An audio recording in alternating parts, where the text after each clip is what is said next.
Let's go. Yeah.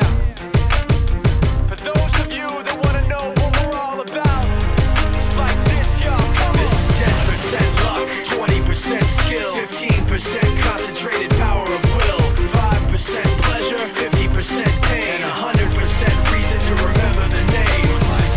He doesn't need his name up in lights, he just wants to be heard, whether it's the beat or the mic. He feels so unlike everybody else, alone, in spite of the fact that some people still think that they know him. But fuck him, he knows the code. It's not about the salary, it's all about reality and making some noise, making a story, making sure his click stays up. That means when he puts it down, Toc's picking it up. Let's go. Who the hell is he anyway? He never really talks much, never concerned with status, but still leaving him starstruck. Humble through opportunities given despite the fact that many misjudge him.